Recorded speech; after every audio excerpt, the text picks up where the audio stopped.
बिस्मिल्लाहिर्रहमानिर्रहीम।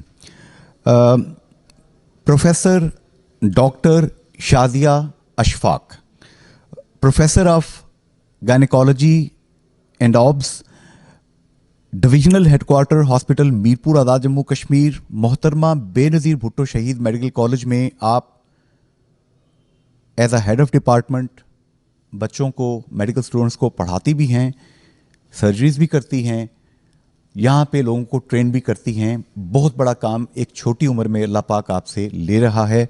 Professor doctor Shazia Ashfaq साहिबा, पहले तो बहुत बहुत मुबारक हो आपको कि इतनी कम उम्री में अल्लाह ताला ने आपको एक बड़ी सीट यहाँ पे दे दी। तो पब्लिक का सबसे ज़्यादा कंसर्न किसी भी अस्पताल में जो होता है वो माँ और बच्चे की सेहत के हवाले से होता है। तो आप यहाँ पे क्या क्या कर रहे हैं? बिस्मिल्लाहिर्रहमानिर्रहीम। थैंक यू वेरी मच, आपने जो मुझे टाइम दिया और मौका दिया मुझे बोलने के लिए।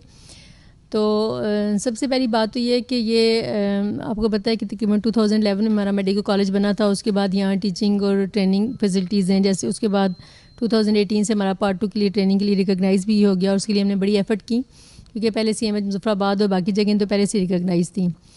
इस वक्त हमारी ये सूरत हाल है कि हम यहाँ हर तरह की एमरजेंसीज़ को कैटर कर रहे हैं, गायनी और ऑब्स की। और तकरीबन हमारी जो पर डे के हिसाब से अगर आप डिलीवरीज़ देखें तो तकरीबन डेली की जो है ना वो 15 से 20 डिलीवरीज़ हैं, जिसमें सिज़ेरियन भी हैं, नॉर्मल डिलीवरीज़ भी हैं। OPD में अगर आप देखें तो तकरीबन 200+ डेली का हमारा OPD वैल्यूएशन है। और इस वक्त गायनी डिपार्टमेंट तकरीबन 10 से 11 लोगों पे मुश्तमिल है और डेली बेसिस पे हम लोग न्यू सिटी को भी कैटर कर रहे हैं। एक गायनोकोलॉजिस्ट हमारी वहाँ भी जाती हैं, एक PG जाता है हाउस विजिटर, और इस तरह से हम यहाँ भी। तो हर तरह की एमरजेंसीज़ को हम कैटर कर रहे हैं और हर तरह की एमरजेंसीज़ को, ठीक है ना। पहले यहाँ बेतहाशा मरीज़ ऐसे होते थे जो यहाँ से ब्लड बैंक फैसिलिटी ना होने की वजह से रेफ़र हो जाते थे। अब अल्लाह का शुक्र है कि डॉक्टर ज़ाहिदा की और MS साहब की अनथक कोशिशों से हमारा ब्लड बैंक भी फंक्शनल है और हमें जो भी प्रोडक्ट्स चाहिए होते हैं, प्लेटलेट हैं, रेड ब्लड सेल हैं, सारा हर चीज़ मिल जाती है, ठीक है।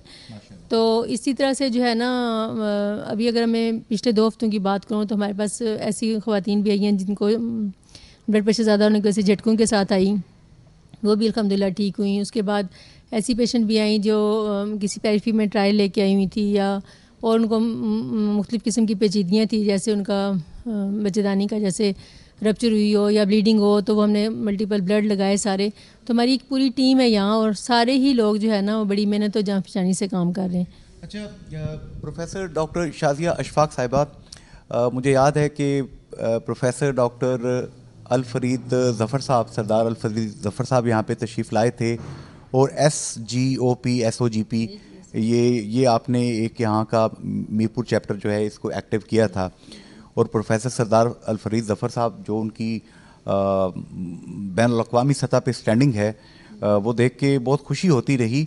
तो क्या आप अपने ये जो बच्चे हैं, ये जो गायनी डिपार्टमेंट में यहाँ पे स्टूडेंट्स भी आते हैं, PGs भी आते हैं, इन्हें ये उम्मीद दिला सकती हैं कि फ्यूचर में यही इदारा सेंटर ऑफ एक्सीलेंस इसमें डेवलप हो पाएगा इंशाल्लाह? जी, अल्लाह का शुक्र है कि हमारी जो गायनी ऑब्स की ट्रेनिंग है वो किसी भी बड़े इंटरनेशनल सेटअप से कम नहीं है। हर तरह की हम जैसे हम लेप्रोस्कोपीज़ भी करते हैं यहाँ, और हर तरह का प्रोसीजर भी हो रहा है बच्चों को, हर किस्म के। हम जैसे पेपर राइटिंग है, अब हमारे जो ट्रेनीज़ हैं उनको हम कहते हैं कि आप आर्टिकल्स लिखें, रिसर्च करें।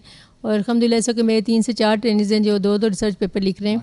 और जब उनकी रिसर्च की पब्लिकेशन होगी तो वो डेफिनेटली वो अदारे के नाम ही जाएगा वो। और कोई ऐसी मैं नहीं समझती कि कोई हमें किसी चीज़ पे, मैं अपने ट्रेनिंग्स को भी हमेशा यही कहती हूँ कि किसी बड़े सेटअप पे भी जाके अभी कभी आपने इस एहसास से कमतरी का शिकार नहीं होना कि हम किसी छोटी जगह से आएँ। तो पासिंग रेट भी हमारा ट्रेनिंग्स का अल्लाह का शुक्र है, इस वक्त मेरे जितने ट्रेनिंग्स हैं उनमें से कोई भी ऐसा ट्रेनिंग नहीं जिसने IMM फर्स्ट टाइम में पास ना किया हो। हाँ, कभी ऐसा एक दफ़ा भी अल्हम्दुलिल्लाह इससे पहले नहीं हुआ कि किसी की सप्ली आई हो या कुछ। साथ जो इंटरमीडिएट IMM होता है कि 2 साल के बाद जो एक दरमियाना इम्तहान होता है, जिसके बाद फिर वो उनको आगे के लिए करते हैं। तो सारे के सारे ट्रेनिंग्स मेरे ने फर्स्ट टाइम में पास किया है। तो इसके अलावा जो है ना वो हम हर तरह का बच्चों को एक्सपोजर भी देते हैं। इंटरनेशनल कॉन्फ्रेंस होती है जब हमारी SOGP की, उसमें भी हम इनको रोटेट करके भेजते हैं। यहाँ लोकल भी हम कोई सेमिनार हो, कोई लास्ट टाइम हमारा एक सेमिनार हुआ था यहाँ VN फॉर रिसर्च, उसमें हमारे ट्रेनिंग्स ने भी पेपर प्रेजेंट किए थे। और हम हर तरह से इनको जो है ना कोशिश करते हैं कि एक रूम और किसी भी जगह पे जाके इनमें कोई किसी किस्म की डेफिशिएंसी ना हो। अच्छा, अभी मैं देख रहा था आपके जो मेडिकल सुपरिटेंडेंट हैं डिविजनल हेडक्वार्टर हॉस्पिटल के, डॉक्टर आमिर अजीज़ साहब, वो यहाँ पे बात कर रहे थे कि हमें मज़ीद एनेस्थीसिया की मशीन्स की ज़रूरत है, मुख्तलिफ इंस्ट्रूमेंट्स की ज़रूरत है। मशीनरी ज़ाहिर है कि इलेक्ट्रोमैग्नेटिक जितने आपके ये मशीनरी है दौर जदीद की, आपका उनके साथ बड़ा गहरा ताल्लुक़ है इन चीज़ों के साथ। आप क्या समझती हैं कि मज़ीद क्या क्या यहाँ पे गायनी डिपार्टमेंट में होना चाहिए? अब्दाली साहब मिनिस्टर हैं आपके, चौधरी अनवारुल हक साहब भी आजकल मीरपुर तशरीफ़ लाए हुए हैं, प्राइम मिनिस्टर हैं। आप क्या सोचती हैं कि क्या क्या चीज़ें 1 2 3 4 प्रायोरिटी पे आपको मिल जाएं तो आप मज़ीद बेहतर लोगों को सर्विस दे सकती हैं? इसमें यह है कि बेसिकली ये क्योंकि टीचिंग हॉस्पिटल का इसको लेवल तो लग गया, लेकिन बहुत सारी चीज़ों में हमारी अभी भी डेफिशिएंसीज़ हैं। इसमें जैसे हम अगर गायनी थिएटर की बात करें तो उसमें हमारे जो टेबल्स हैं, गायनी के ऑपरेशन जो थिएटर के जो टेबल्स हैं वो उस तरह से जो मॉडर्न टेबल्स होते हैं जिसमें आप हाइट एडजस्ट करते हैं उस हिसाब से नहीं है। तो सम टाइम ऐसा भी होता है कि जब मैं लिस्ट करके जाती हूँ तो अगले 2 दिन में उठने जोगी भी नहीं रहती, क्योंकि वो जो टेबल है वो या तो आप ऊपर हो जाते हैं या नीचे हो जाते हैं।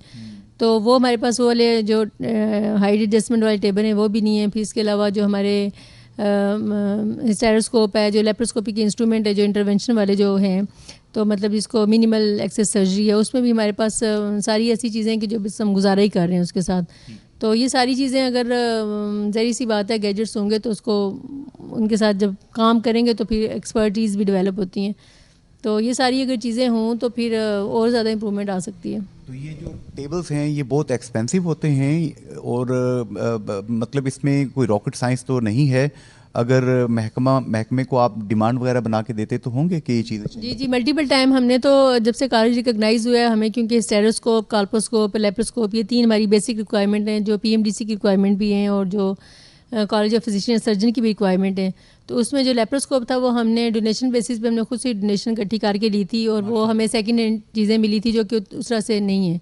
लेकिन स्टेरोस्कोप जैसे अभी तक हमारे पास नहीं है, कॉल्पोस्कोप हमारे पास नहीं है, जो कि होना चाहिए टीचिंग हॉस्पिटल में ज़रूर। और इसके अलावा जो ये तो टेबल तो बेसिक ज़रूरत है ना, टेबल तो बेसिक ज़रूरत है। इसमें डेली के हमारी 10 से 15 सर्जरीज हो रही होती हैं, तो उसमें मतलब ऐसी तो होना चाहिए कि जिसमें कम से कम गायनेकोलॉजिस्ट अपनी पोजीशन तो ठीक करके सर्जरीज कर सकें। जी तो इसमें प्रोफेसर डॉक्टर शादिया अशफाक साहिबा, यहाँ पे ज़ाहिर है कि आप ये सब देख रही हैं काम सारा। पब्लिक में बाज़ ऐसी र्यूमर्स फैल जाती हैं कि देख के, सुन के, पढ़ के गुस्सा भी आता है, अफसोस भी होता है और बाज़ हंसी भी आ जाती है। जैसे पिछले दिनों एक खबर लगी, वो देखिए जी गायनी में जनाब वो बेबी डिलीवर हुआ तो उसका बाजू तोड़ दिया। तो मैंने डॉक्टर एजाज साहब मिले, मैंने पूछा हुजूर ज़रा बताएं। उन्होंने कहा हुजूर वो पैदाइशी बच्चा बीमार था।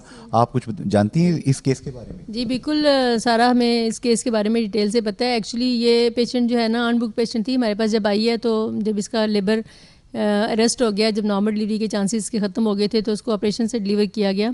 लेकिन बच्चा माजूर था, पैदाइशी तौर पे माजूर था। और जब वो पैदा हुआ था उसकी एक बाजू सारा नीला था और उसके ऊपर से जिल्द उतरी हुई थी, जो कि उस तस्वीर में जो मीडिया में शेयर हुई है वो भी आप देख सकते हैं। और दूसरा बाजू भी उसका स्वॉलन था। और इसमें फिर उस बच्चे को फ़ौरन जब बच्चा पैदा होता है तो नर्सरी से डॉक्टर आते हैं, उन्होंने फ़ौरन उसको रिसीव किया, फिर उसके बाद नर्सरी में शिफ्ट किया। वहाँ पीडियाट्रिक सर्जन ने उसको देखा, फिर उसको एडवाइस किया कि इसको आप आगे बड़े हॉस्पिटल में जाएँ, इसका डॉक्टर होगा। उसी शाम जब उसका अल्ट्रासाउंड करवाया तो उसमें पता चला कि उस बाजू में ब्लड सप्लाई बच्चे की बिल्कुल नहीं थी। तो ये ऐसे अब ये देखिए ना, पैदाइशी निकाइस बाज़ ऐसे होते हैं कि बच्चे का सर बड़ा होता है, बाज़ दफ़ा बच्चे की आँख नहीं होती। तो वो तो ये है कि तस्वीर बना के आप कुछ भी गायनेकोलॉजिस्ट के मत्थे लगा दें कि सर बड़ा कर दिया, सर छोटा कर दिया, बाजू छोटा कर दिया, बाजू बड़ा कर दिया, ठीक है।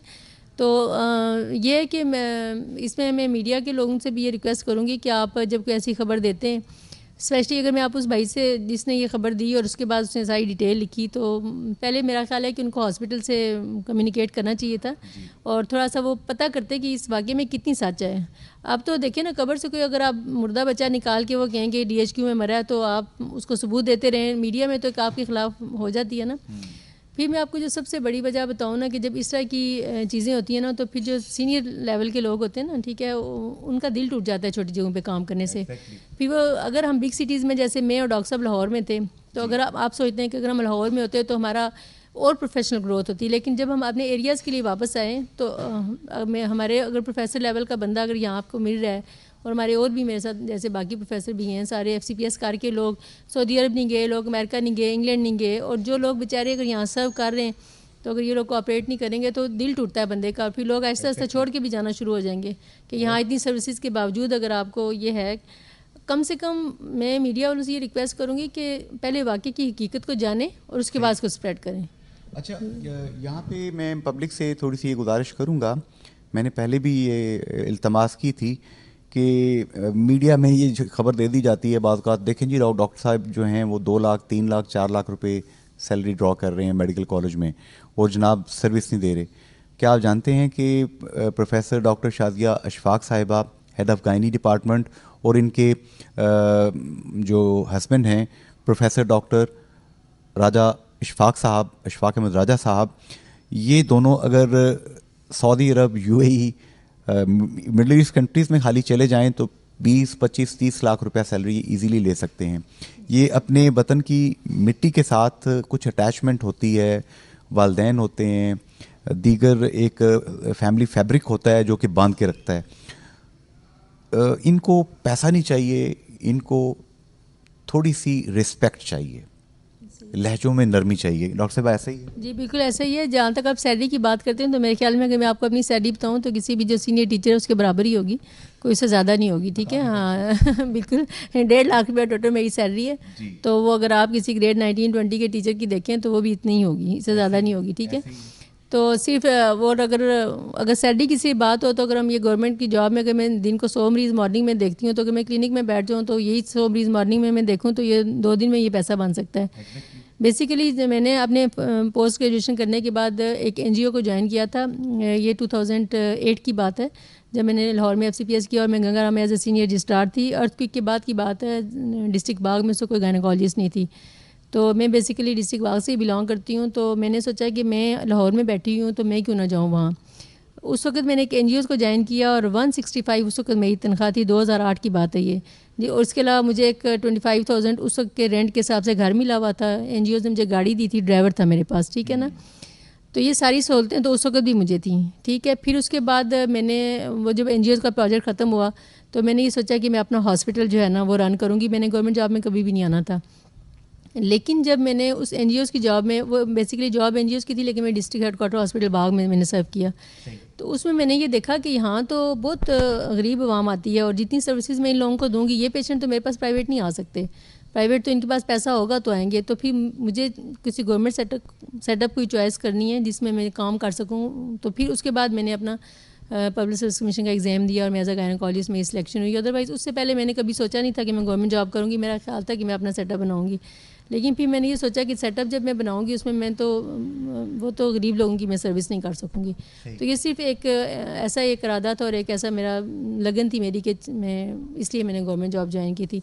वरना यू नो कि गवर्नमेंट जॉब कभी भी कोई सैलरी के लिए नहीं ज्वाइन करता। तो अब ये अच्छा काम करके आपके दिल को सुकून है, रूहानी नुक्ते निगाह से आप अच्छा महसूस करती हैं कि गरीब जो बहनें बेटियां माएँ आती हैं उनके दर्द का अजाला करने में आप अपना भरपूर किरदार अदा कर रही हैं। जी बिल्कुल ऐसा ही है कि सम टाइम जब गायनी में बहुत एक्टिव काम होता है, मैं बड़ी एग्जॉस्ट हो जाती हूँ, बड़ी थक जाती हूँ। मैं सोचती हूँ मैंने गायनी अच्छा फील्ड नहीं सेलेक्ट किया, लेकिन अल्लाह ताला की तरफ से ऐसा ही होता है कि उसी वीक में कोई ऐसी बहुत हाई रिस्क पेशेंट आती है या मैटरनल डेथ, मरते मरते माँ बचती है, तो फिर मैं सोचती हूँ कि नहीं, अल्लाह ताला ने बहुत बड़ा काम लेना था। तो अल्हम्दुलिल्लाह मैं 100% सेटिस्फाई हूँ इस गवर्नमेंट सेटअप में काम करके, क्योंकि लोग तो बातें करते ही रहते हैं, मीडिया भी अपने हिसाब से करेगा। हमने तो जो है ना डे ऑफ जजमेंट पे अपना हिसाब किताब देना है। ठीक है, और हमने अल्लाह को ही हाज़िर नाज़िर जान के काम करने हैं। और जो हम काम कर रहे हैं बेसिकली वो हमने अल्लाह की मखलूक को खुश करने के लिए करना है। वो हमने किसी अपने एडमिनिस्ट्रेशन में किसी को खुश करने के लिए नहीं करना या किसी, ये हमारी ड्यूटी है और अल्लाह ताला ने हमें सेलेक्ट किया इस चीज़ के लिए, और ये अल्लाह की मेहरबानी है कि उसने हमें सेलेक्ट किया है। तो जब हम अल्लाह ने हमें सेलेक्ट किया तो फिर हम क्यों ना करें। अच्छा, अभी थोड़ा सा रफ एक एस्टीमेट पब्लिक को हम दे देते हैं कि डेली गायनी डिपार्टमेंट में आपकी OPD है, आपकी इमरजेंसी है, डेली ऑन एवरेज कितने पेशेंट आते हैं, कितनी सर्जरीज होती हैं, इसको आगे हम मंथ पे डिवाइड करते हैं तो क्या हमारा आउटपुट रेशो क्या है हमारी?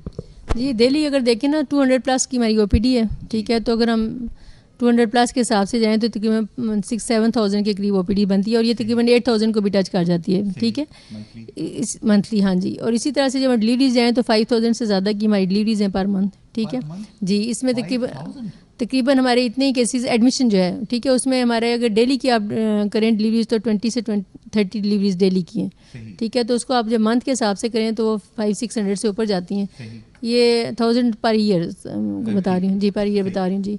तो ये मोर देन 5000 पर ईयर है, और महीने में अगर आप हिसाब लगाएं तो डेली की तकरीबन 20 डिलीवरीज बनती हैं, मोर देन 20 भी हो जाती हैं।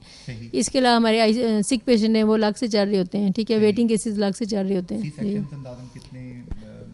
सी सेक्शन, हाँ जी, सी सेक्शन एक हमारी मॉर्निंग में लिस्ट जारी होती है जिसमें 8 से 10 तो एवरेज होते हैं, और इसी तरह इतने ही इमरजेंसीज में भी हो जाते हैं, ठीक है जी। तो आपके पास डॉक्टर्स कितने हैं, ज़रा ये राज भी बता दें। जी, एक्चुअली हम यहाँ एज अ डबल यूनिट काम कर रहे हैं, यूनिट 1 और यूनिट 2 में। तो हमारे पास जो दोनों यूनिट में तकरीबन 10 के करीब ट्रेनीज़ हैं, 10 ट्रेनीज़ हैं, और इसी तरह से गायनेकोलॉजिस्ट हैं 4-4। तो हाँ जी, तो तकरीबन एक यूनिट में हम बन जाते हैं 20 के करीब बन जाते हैं टोटल, HOs को, PGs को, गायनेकोलॉजिस्ट को मिला के। ये बताएं कि एक पब्लिक के अंदर एक कंसेप्ट है, मैं चाहता हूँ उसको भी क्लियर ज़रा कर दिया जाए। लोग कहते हैं कि देखें जी, ये जो लेडी डॉक्टर साहब हैं ये बहुत ही पैसे से प्यार है इनको, और ये पेशेंट नॉर्मल डिलीवर हो सकता था, लेकिन उन्होंने पैसा बनाने के लिए लाख, 1.5 लाख रुपया, 2 लाख रुपया चार्ज करने के लिए ऑपरेशन कर दिया। मैं चाहता हूँ कि इस चीज़ को ज़रा आप एड्रेस कर दें। एक्चुअली गवर्नमेंट सेटअप में तो आपको पता है कोई पैसा नहीं लेता जी, ऐसे ही है। तो प्राइवेट सेटअप में भी अब मैं हर किसी का तो नहीं मैं कह सकती, हर बंदे ने अपनी कब्र की आमद है, उसने अल्लाह को जवाब देना है। लेकिन जैसे अगर मैं अपनी बात करूं तो मैं कहती हूं कि जो अगर मैं ये डिसीजन करूं और वो डिसीजन मेरा, अगर वो मेरा पेपर लेके तो दुनिया की किसी कोने में भी बंदा चला जाए, उसको ये हो कि जस्टिफाइड है, ये सही है, ठीक है। अदरवाइज़ जो है ना, जैसे मैं तो बहुत कम ऑब्स्टेटिक्स करती हूँ प्राइवेट, क्योंकि गवर्नमेंट सेक्टर में ज़्यादा बिजी होती हूँ। तो आप ये नहीं कह सकते, हो सकता है ऐसा होता भी हो जी, 5 उंगलियाँ बराबर नहीं है, लेकिन मेजॉरिटी जो है ना वो गायनेकोलॉजिस्ट, ऐसी बात नहीं है, ठीक है।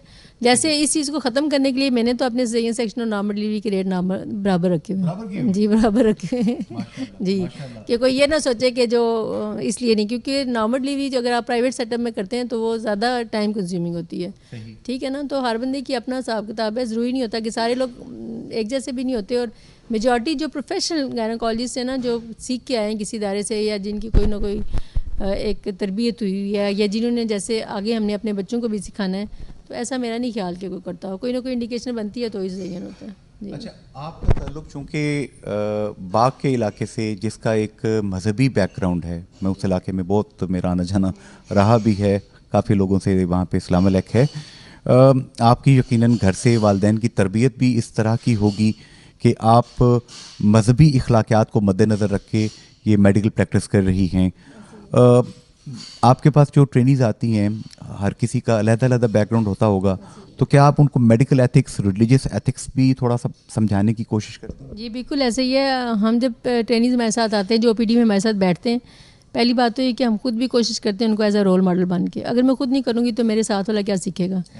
दूसरी बात ये कि हम ट्रेनीज़ को भी वक्तन फ़वक्तन ये चीज़ बता रहे होते हैं कि आपने पेशेंट के साथ, स्पेशली जो बिहेवियर है पेशेंट के साथ, कि चलें ट्रीटमेंट तो बात की बात है, पहले तो आपने उनके साथ उनका रवैया कैसा है कैसा नहीं, तो कोशिश तो कर रहे होते हैं कि सबको कुछ ना कुछ सिखा के भेजें। फिर पिक करने में भी है कि बाज़ बच्चे बहुत जल्दी पिक कर लेते हैं, बाज़ थोड़ा सा उसमें स्लो होते हैं।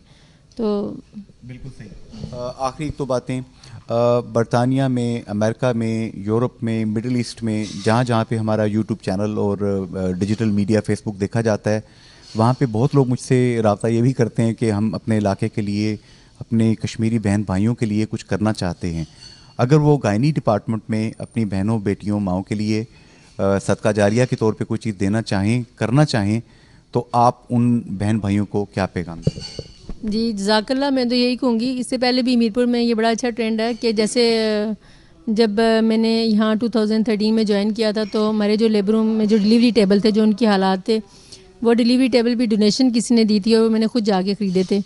और इसी तरह से उसके बाद भी डोनेशन पे यहाँ CTGs मशीनें चलती रहती हैं। तो अगर करते हैं ज़रूर, मेरा ख्याल है कि गवर्नमेंट सेटअप में करें। यहाँ सबसे ज़्यादा जो DHQ हॉस्पिटल है, यहाँ ज़्यादा से ज़्यादा लोग आते हैं और यहाँ जो है ना ज़्यादा मतलब ज़रूरत है।